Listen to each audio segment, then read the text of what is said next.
بیان کرتا ہے کہ انا النبی لا کذب انا ابن عبد المطلب۔ سلسلہ مزید آگے بڑھتا ہے۔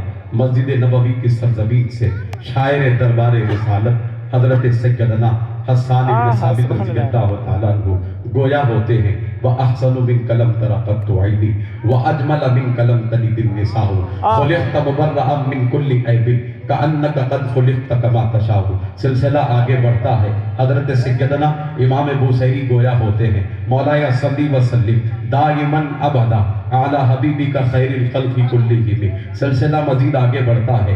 حضرت سعدی شیراز گویا ہوتے ہیں بلغ العلا بکمالہ کشفت الدجا بجمالہ حسنت جمیع خصالہ صلو علیہ وآلہ۔ سلسلہ آگے بڑھتا ہے۔ بغداد کے منبر سے اولیاء کا سلطان گویا ہوتے ہیں، اولیاء کے سلطان گویا ہوتے ہیں کہ غلام حلقہ بگوش رسول ساداتم زہر نجات نمود الحبیب آیاتم۔ سلسلہ آگے بڑھتا ہے، سلسلہ آگے بڑھتا ہے۔ حضرت خواجہ نظام الدین اولیاء علیہ رحمت و رضوان تک پہنچتا ہے اور وہ گویا ہوتے ہیں سباب سوئے مدینہ رکن عزید واگو سلام برخا بگرد شاہ رسول بگردن بسط تذر و سلام برخا۔ سلسلہ آگے بڑھتا ہے۔ حضرت امیر خسرو تک پہنچتا ہے اور وہ گویا ہوتے ہیں نمی دانم چے منزل بود شب جائے کہ من بودم بحثو رخص بسم البود شب جائے کہ من بودم پری پیکر نگارے سر وقت لالا رخسارے سراپا آفت دل بود شب جائے کہ من بودم رقیبہ گوش بر آواز او در ناد من ترسا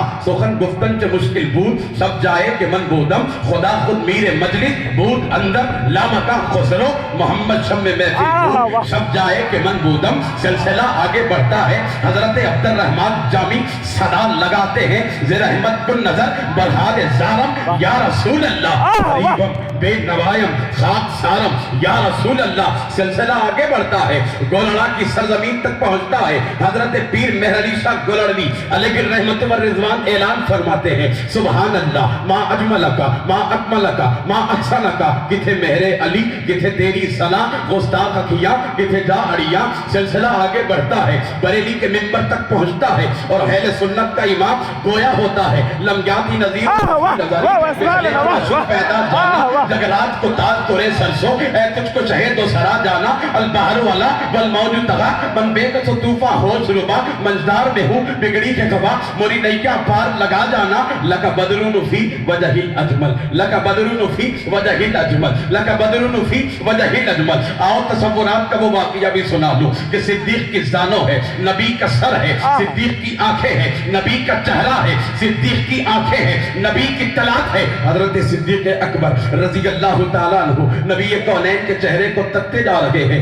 آسمان کے سینے پر 14ویں کا رات چمک رہا ہے۔ حضرت سیدنا صدیق اکبر رضی اللہ تعالیٰ عنہ فرماتے ہیں کبھی میں اس چاند کو دیکھتا کبھی اپنے چاند کو دیکھتا کبھی آسمان کے چاند کو دیکھتا کبھی جہان کے چاند کو دیکھتا کبھی فلک کے چاند کو دیکھتا کبھی آمنہ کے چاند کو دیکھتا کبھی اس چاند کو دیکھتا تو یہ خیال آتا کہ ابو بکر وہ چاند زمینوں کے دم کو چمکا رہا ہے۔ جب اپنے چاند کو دیکھتا تو یہ خیال آتا کہ ابو بکر یہ چاند آدم کو چمکا رہا ہے۔ حضرت ابو بکر صدیق رضی اللہ تعالیٰ عنہ فرماتے ہیں کبھی اس چاند کو دیکھتا کبھی اس چاند کو دیکھتا اس چاند کو دیکھتا تو آنکھیں مچل جاتی اس چاند کو دیکھتا تو دل مچل جاتا۔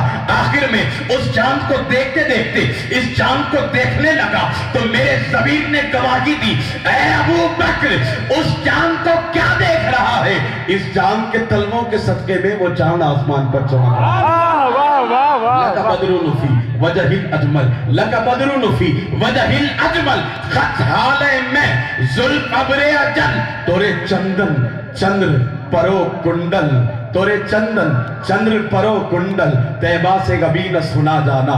سلسلہ آگے بڑھتے بڑھتے بڑھتے بڑھتے کہ چوچا مقدسہ کی تو پھر اشرفیوں کا تاجدار جانشین محدث اعظم ہند شیخ الاسلام والمسلمین رئیس المحققین امام المدققین سند المحققین اشرف سید محمد مدنی اشرف اشرفی الجیلانی قبلہ مد ذلہ العالی ارشاد فرماتے ہیں ساقی کوثر میرا جب میرے میں خانہ بنا چاند سورج خم بنے ہر نجم پیمانہ بنا چاند سورج خم بنے ہر نجم پیمانہ بنا آج